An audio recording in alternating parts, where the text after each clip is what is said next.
Talking to Hamas and Hezbollah as being anti-Semitic, and I just take that with a pinch of salt. In part 3, Dispatches investigates, has the BBC been compromised by the pro-Israel lobby?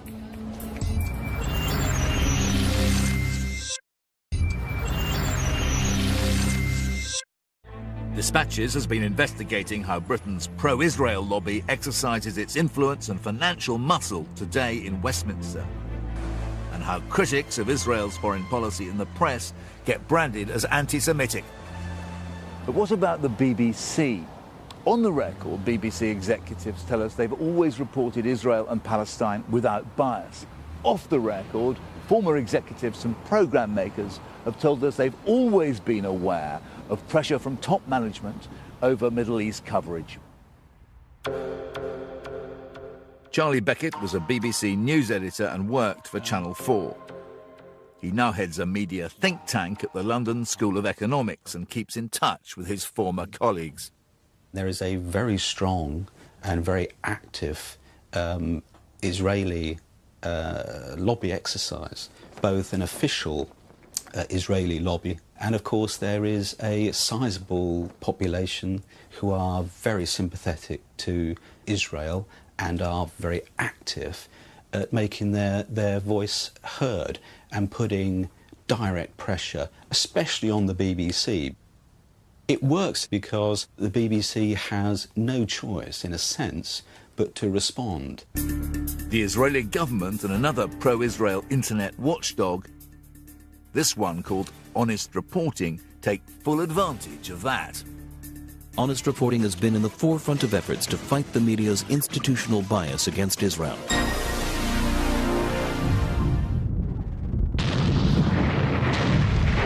March 2003.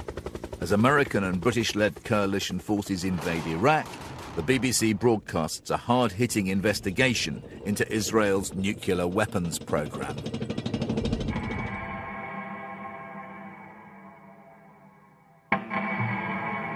The Israeli government press office compares the film to the worst of Nazi propaganda. The Israeli government immediately imposes restrictions on BBC crews in Israel.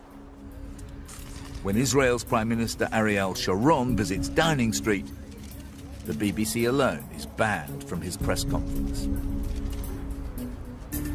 And Honest Reporting UK says the film is part of a campaign to vilify Israel. It says the inference behind the film is that Israel would have been a more appropriate target than Iraq for the coalition forces to attack. March 2004. Israeli Minister Nathan Sharansky complains to the BBC that its reporter Orla Guerin is anti-Semitic and that she shows total identification with the goals and methods of Palestinian terror groups. When she reports from Lebanon, Honest Reporting UK is there.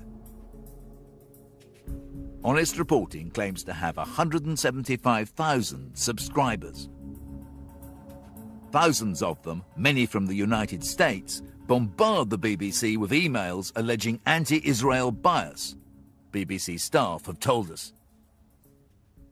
This April, the BBC Trust censured Middle East correspondent Jeremy Bowen for comments he made on the BBC website about the history of the conflict.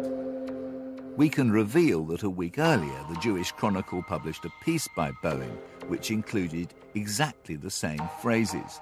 You can still read them on the Jewish Chronicle website.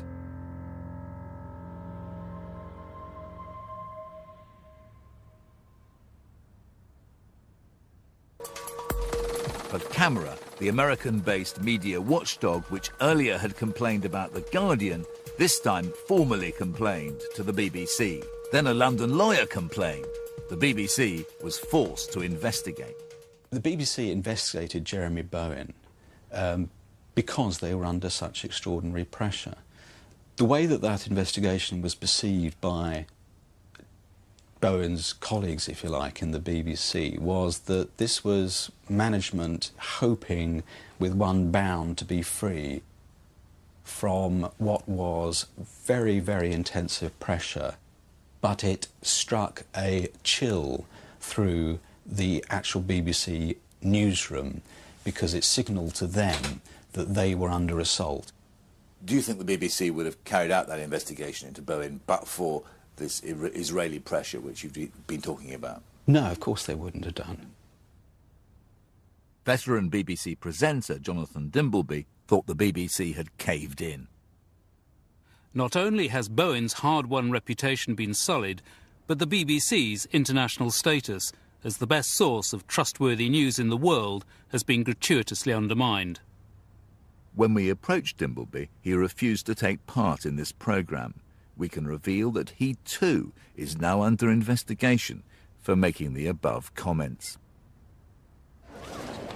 The BBC Trust sent a representative to Oxford to question Professor Schleim about the accuracy of Jeremy Bowen's piece.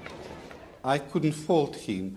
I didn't see where he had gone wrong, and my conclusions from this affair is that there are some people in the Jewish community in Britain who listen to the news, monitor the news, and are too quick to start protesting to the BBC.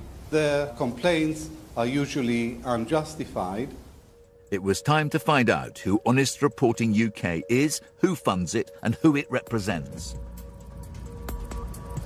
First surprise, its office is not in Britain, but here in Jerusalem. Its managing editor, Simon Plosker, who is British, admits he worked for BICOM in London and also for the Israel Army press office. Hi, is this Honest Reporting? Yes, it is. Peter Oborn from Channel 4 Television. Simon Plosker wasn't a